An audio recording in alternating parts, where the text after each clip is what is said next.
Do you find that you often are going to bed very tired? You work really hard, everything you do, you're often really tired at the end of the day, but you don't feel satisfied or fulfilled? What about, do you have a difficulty accepting compliments?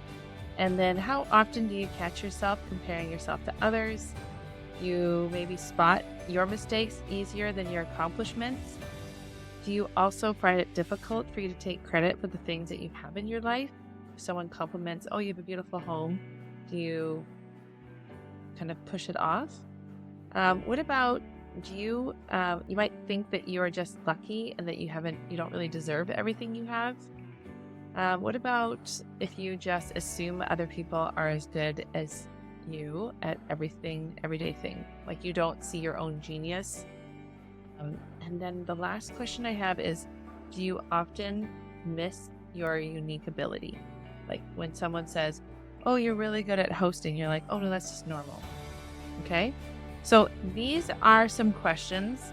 And if you can say yes to any of them, I'm so glad you're here. My name is Dara Thomason. I am the Quilters coach, and this is podcast episode Undervaluing Yourself and How to Shift That Trend.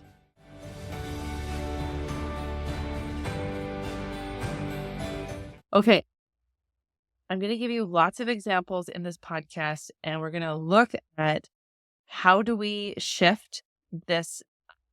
Really, it's an unconscious, very unconscious trend that we have for ourselves, but it's really actually debilitating.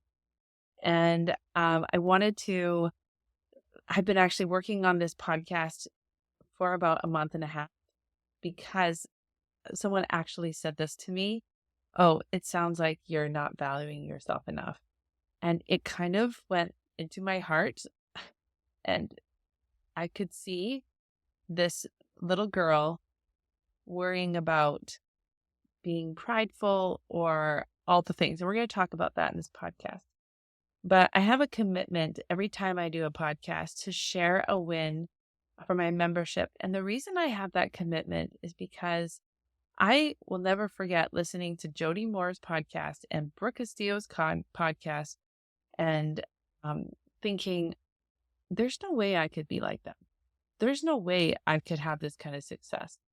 And it actually blows my mind, the kind of things, the activities, the life, the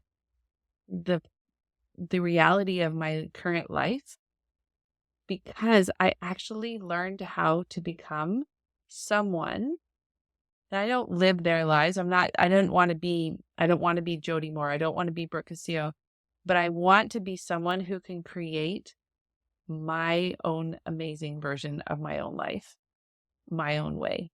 And these tools have helped me to do that. And one of the important part of that tool is showing you, the listener, and if you're watching, that it's actually possible to change. And it's a lot easier than you think. And so I like to give examples of the members in my membership because they're just like you. They listened to the podcast. They were really excited about the things that they learned. They signed up, they showed up, and now they're living this life that they didn't think that they could have. And this year, I'm really focusing on the ripple effects of what the choices that they make have on their family members, on their neighbors, on everyone around them, because they are a different person. And at the beginning of every coaching call, we always do wins, 3 wins every time. And the win that I want to share for this one, let me just get it out.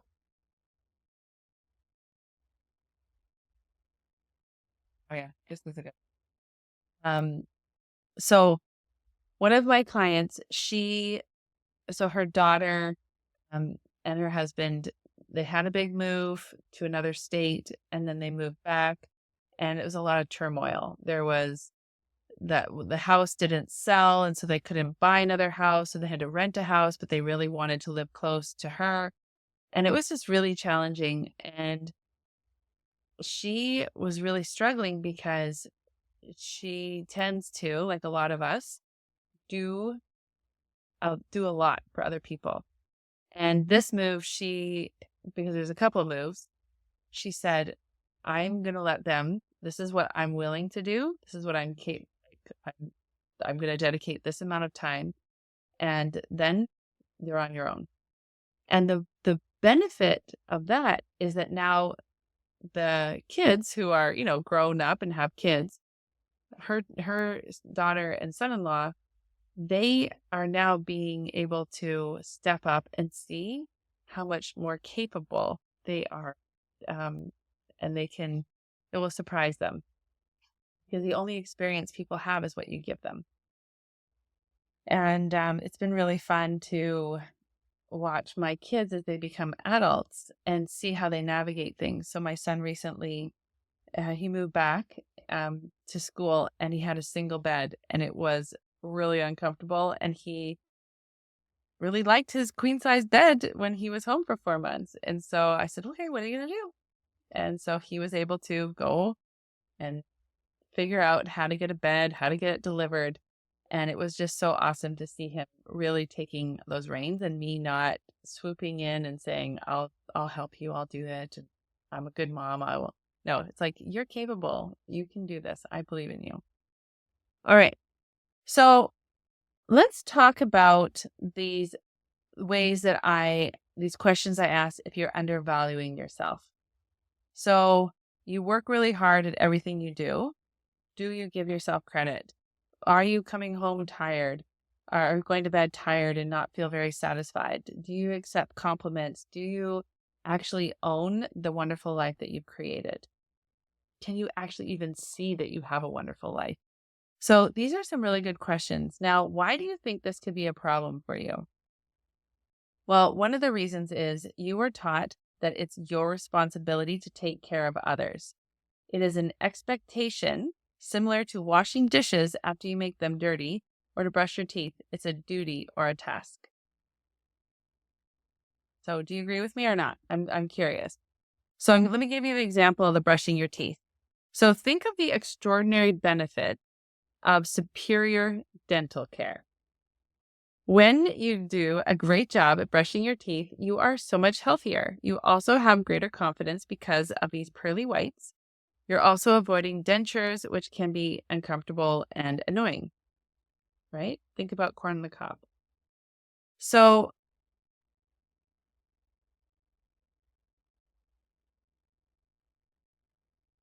do you value yourself in your wonderful dental hygiene? As I say that, there's a piece of broccoli. I love it. Or do you just say, oh, this is just what I do? Another example, having kids. So if you approach raising kids as a duty, you miss out on all the joys along the way. You miss out on the connections and the benefits that make life extra awesome. So if you're just constantly like, I gotta brush my teeth, check, and don't appreciate, I have teeth and I have the ability to make this big change for myself. Or with kids, another example, you're gonna love this one. So making a quilt and gifting it. Some people will make a quilt out of duty, or some may make a quilt out of proving their love. Then when they give the quilt, they have all sorts of, attachments, strings attached, which is super unhealthy. You also get yourself in a conditional relationship, which ties your joy to the extent of how well they value the gift, how well they treat the gift. The quilt, super unhealthy. This is like this codependency, right? If in order for me to be happy, you must act a certain way.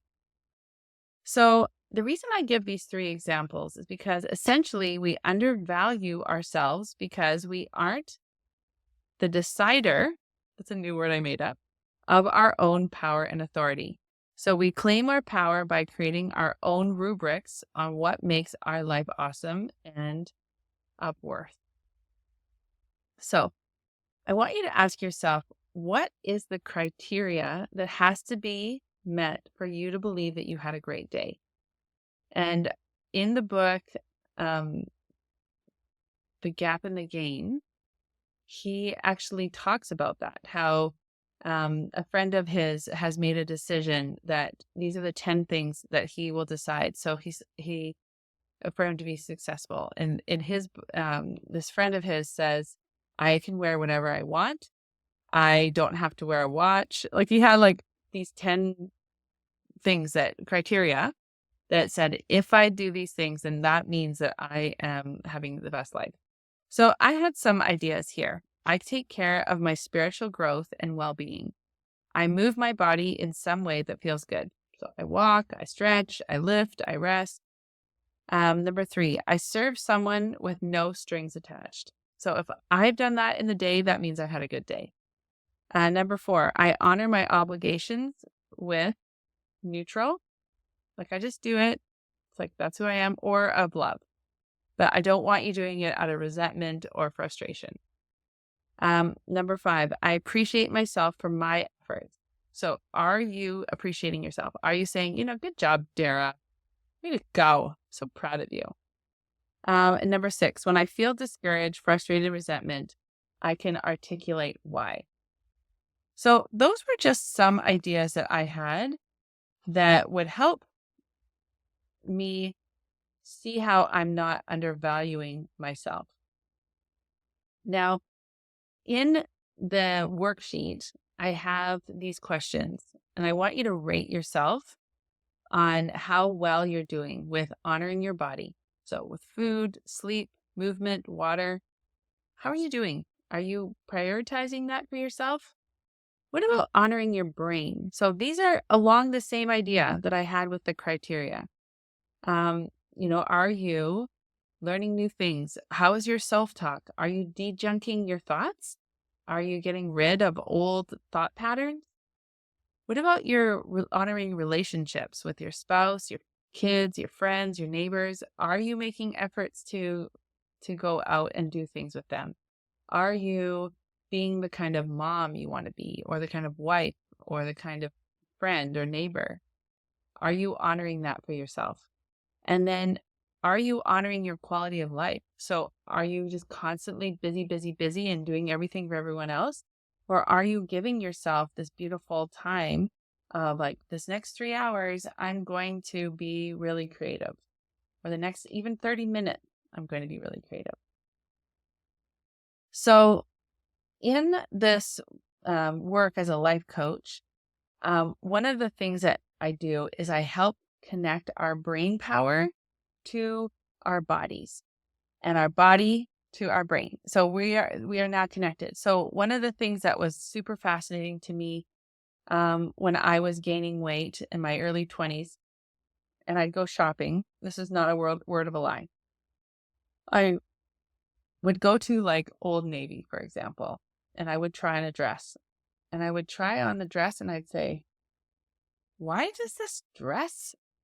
isn't it fitting me properly? This is crazy. Like, I can't, like, I'm a size 6. And it was like a size 18. I'm like, wow, they are really crazy with their sizes. Like, they have, like, I was so detached from my body. I had such a zero body awareness that I didn't realize how big how big my body was. I didn't realize how big I was. And so, I mean, a lot of the dresses I wore were loose fitting dresses and pants and things. I don't know. I was so oblivious because I didn't want to connect to myself. And so this whole life coaching approach to weight loss is so amazing because we are now connecting our brain to our body and our body to our brain. And we're learning how to manage all the discomfort and all the frustration and the clenching stomach and the heavy chest and the nervousness. We're allowing it. And it's such a beautiful thing because we're finally letting ourselves be a human. So I love this book called Be Your Future Self Now by Dr. Benjamin Hardy. I think I've listened to it at least 3 times sometimes when I go for walks, it's just me and myself. Sometimes it's with a book. Sometimes it's with just like me asking a few questions, and I just give myself time to answer those questions. So I have different kinds of walks. But I love this book so much. And there's kind of 5 ways that have really helped me think about change. Now, I have a tendency to undervalue myself. And part of it is I got this idea that you're not supposed to brag about yourself. Like even my son who plays basketball at college, he's like, "Mom, am I bragging that I'm telling people that I'm on a college basketball team?" Like this is how extreme it can be. And I said, "Oh, honey, I'm so sorry if I gave you this wrong idea of being proud of yourself and your accomplishment being versus being boastful." And growing up as a Christian girl, we talk the danger of pride and thinking you're better than someone else. So what I've been teaching my kids and really myself is it is if I would celebrate my 5-year-old or my 12-year-old for their accomplishments, like, they are becoming better themselves. Like my like if I could say, "Hey, you know what? I saw that you just did the dishes and you weren't asked. That's amazing. I'm so proud of you. Like, way to go. That's really great. That's showing me that you're becoming more of a team player in our family. I love that. That's great." Right? Like I would celebrate that. I would acknowledge that there was a development, a progression. And so I wonder if that's another one of your blocks. So one is it's like a duty, a task, like brushing our teeth versus I love having teeth. I love taking care of them. I'm so pleased that I can just do this. It's a habit. I don't even think about it. Raising kids, I'm so glad. It's not a duty. It's not a task. Sometimes there are things that are a duty and a task, but that doesn't have to be all of it. And then, so this idea of change, of progression and of evolution is so important because otherwise life is pretty brutal. Like if you're just always going to do the same thing and be the same, like I love that expression. If you always do what you've always done, you'll always get what you always got. And that's not very inspiring, is it? It's not very exciting or enriching. So in this book, I love how he talked about these 5 principles. The first one is you need to have a concrete goal to reach for. So you need to actually write it down and say, I want to weigh a certain amount. I want to spend at least an hour being creative a day. I want to move my body for 10 minutes. I want to drink water or whatever that is. So it's like, I want to, the main goal is like, I want to feel like energy in my body and be able to trust myself that if I say I'm going to do something, I'm going to do it.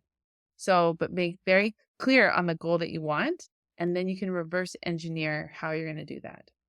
The second one is identify needs to be changed. So see yourself as you want to be. So if you find that you're a human that spends a lot of time doing things out of duty, like brushing your teeth and you're like living your life like a checklist, I want you to start thinking, what does a woman who just brushes her teeth because she loves her teeth and she wants to take care of them, how does she approach that task?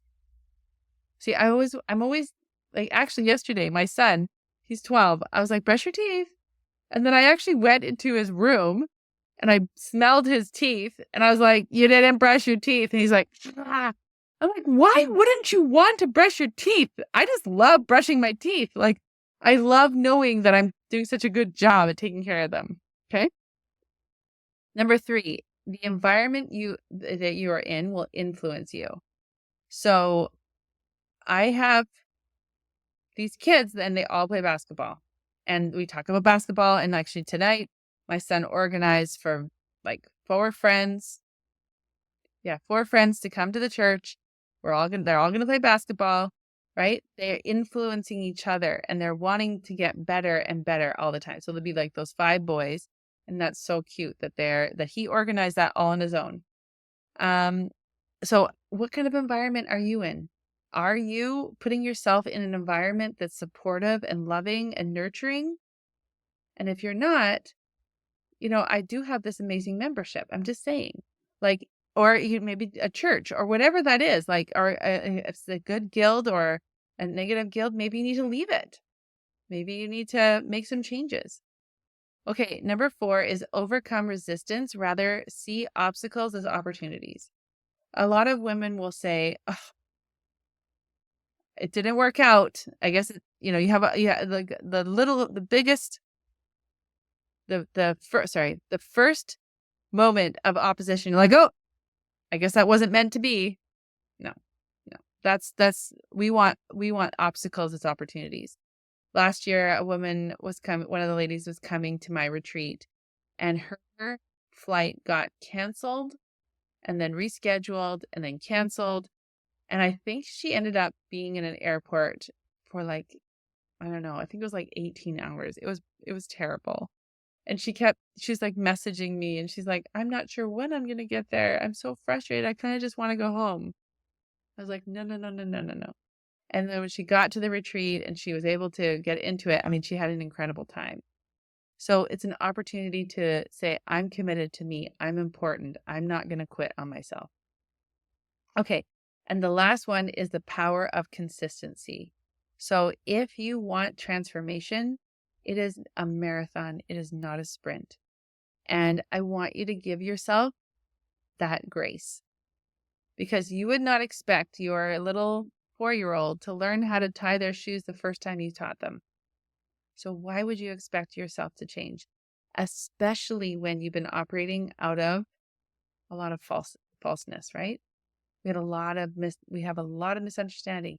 In the 80s, they told us to eat fat free, and they said no fat at all, and you just eat Twizzlers and you'll be fine. It's a lie. Okay. So I loved sharing this podcast with you, and I want you to really spend some time being reflective of, yeah, I don't value myself. Dear, I'm going to work on that. And then just remember, last episode, I talked about imposter syndrome. There might be parts of you just feel like you're not valuable enough. And then the last thing I want to say, that I would say all day, every day, is that your worth as a human has already been decided. You already are A++++. And now you just get to decide, what kind of life do I want to have? What sounds like fun to me? What sounds great? And then you just get to pursue that. Okay? And if you need help with that, I'm here. All right. It was so fun spending this time with you. I will see you in our next episode.